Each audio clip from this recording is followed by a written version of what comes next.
O segundo livro dos Reis, capítulo 9. Enquanto isso, o profeta Eliseu chamou um dos jovens profetas e disse: Apronte-se e vá até Ramote Gileade. Leve este jarro de azeite. E quando chegar lá, procure Jeú, filho de Josafá e neto de Ninsi. Leve-o para outra sala, longe dos seus companheiros. Aí, derrame azeite na cabeça dele e diga: O Senhor Deus anuncia que o está ungindo para ser rei de Israel. Depois, saia de lá o mais depressa que puder. Então o jovem profeta foi até Ramote Gileade e lá encontrou reunidos os oficiais do exército. Ele disse: Eu trouxe uma mensagem para o senhor. Com qual de nós você está falando? É com o senhor mesmo. Então os dois foram para uma sala e o jovem profeta derramou azeite na cabeça de Jeú e disse: O Senhor, o Deus de Israel, anuncia isto. Eu estou ungindo você para ser o rei do meu povo de Israel. Você deve matar o seu chefe, o rei Jorão, filho de Acabe, para que assim eu castigue Jezabel por haver assassinado os meus profetas e os meus outros servos. Toda a família e todos os descendentes de Acabe devem morrer. Eu vou acabar com todos os homens da família dele, tanto os jovens como os velhos. Vou tratar a família dele como tratei as famílias do rei Jeroboão, filho de Nebate, e do rei Baasa, filho de Aías.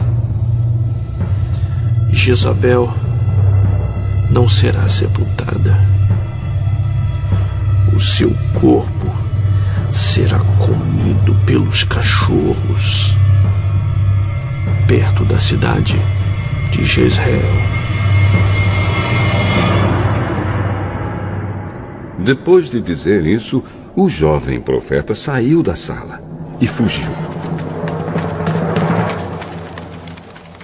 Jeú voltou para o lugar onde estavam seus companheiros e eles perguntaram: Tudo bem? O que aquele louco queria com você? Vocês sabem muito bem o que ele queria. Não sabemos, não. Conte o que ele disse. Ele me disse que o Senhor Deus anuncia isto. Eu estou ungindo você, Jeú, para ser o rei de Israel. No mesmo instante, eles estenderam as suas capas sobre os degraus para Jeú passar. Tocaram a corneta e gritaram: Jeú é o rei! Jeú é o rei! Então Jeú fez uma revolta contra o rei Jorão. Jorão estava em Jezreel, tratando dos ferimentos que havia recebido em Ramote Gileade, na batalha contra o rei Hazael da Síria. Por isso Jeú disse aos seus colegas oficiais: Se vocês estão do meu lado, não deixem que ninguém saia escondido de Ramote Gileade para ir avisar os moradores de Jezreel. Então subiu no seu carro de guerra e saiu para Jezreel. Jorão ainda não tinha sarado, e o rei Acasias de Judá se encontrava ali fazendo-lhe uma visita. Um guarda que estava na torre de vigia de Jezreel viu Jeú e os seus soldados chegando e gritou: Ei, vejo alguns homens chegando a cavalo. Aí Jorão disse: Mande um homem a cavalo para descobrir se são amigos ou inimigos.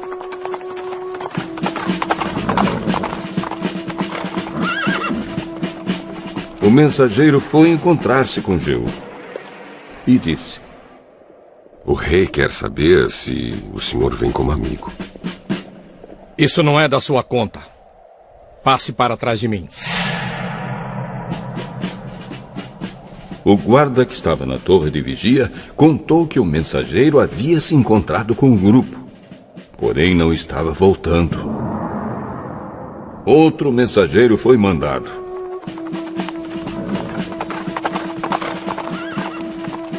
E fez a mesma pergunta a Jeú. E novamente ele respondeu: Isso não é da sua conta. Passe para trás de mim. Novamente o guarda contou que o mensageiro havia chegado até o grupo, porém não estava voltando. E disse também: O chefe do grupo está guiando seu carro de guerra como um louco. Exatamente como Jeú faz. Aprontem o meu carro de guerra.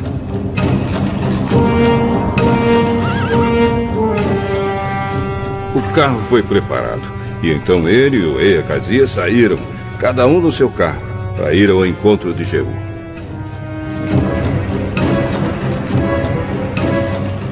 Eles se encontraram com ele no campo que havia sido de Nabote. Aí Jorão perguntou: Você veio como amigo? Mas como podemos ser amigos quando ainda continuam as feitiçarias e a adoração de ídolos que Jezabel, a sua mãe, começou?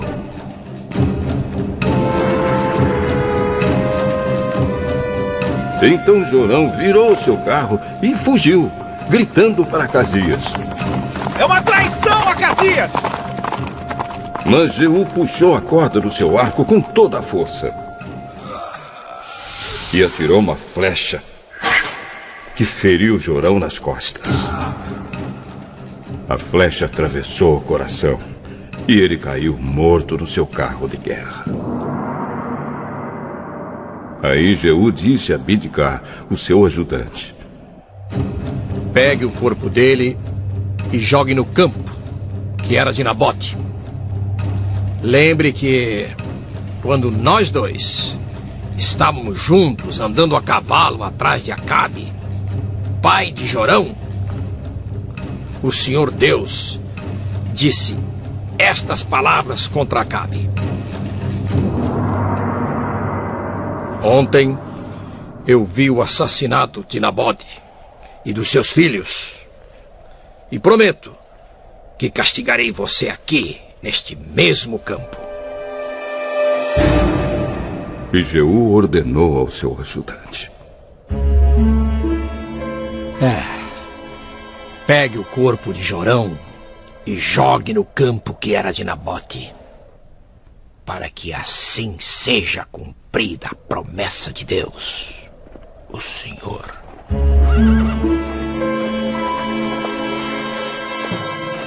O rei Acasias de Judá viu o que tinha acontecido e fugiu no seu carro na direção da cidade de Bet-Agã. Mas Jeú o perseguiu e disse aos seus soldados: Matem Acasias também! Matem! E eles o feriram quando ele ia no seu carro pela estrada que sobe para Gur, perto da cidade de Ibleão. Mas Acasias conseguiu fugir até a cidade de Megido, onde morreu. Os seus oficiais levaram o corpo de volta para Jerusalém e o sepultaram nos túmulos dos reis, na cidade de Davi. Acasias havia começado a reinar em Judá no ano 11 do reinado de Jorão, filho de Acabe, em Israel. Jeú chegou a Jezreel e Jezabel ficou sabendo disso. Então pintou os olhos, penteou os cabelos e ficou numa janela do palácio, olhando para a rua. Quando Jeú entrou pelo portão do palácio, ela gritou: Olá, Zinri! Assassino do seu senhor! Jeú olhou para cima e gritou: Quem está do meu lado? 2 ou 3 oficiais do palácio olharam para ele de uma janela. E Jeú disse a eles: Jogue essa mulher daí! Eles a jogaram. E o sangue dela respingou a parede e os cavalos. Jeú passou por cima dela com os cavalos e o carro e entrou no palácio.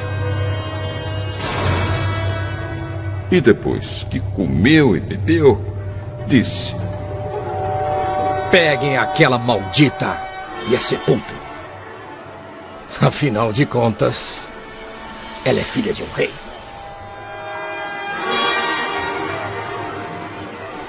Mas os homens que saíram para sepultá-la só encontraram a caveira e os ossos das mãos e pés. Então eles voltaram, contaram a Jeú, e este disse: Foi isto que o Senhor Deus disse que ia acontecer quando falou por meio do seu servo Elias, da cidade de Ismé. Os cachorros comerão o corpo de Jezabel, perto da cidade de Jezreel. Os seus restos serão espalhados ali como esterco. E assim ninguém poderá dizer: esta era Jezabel.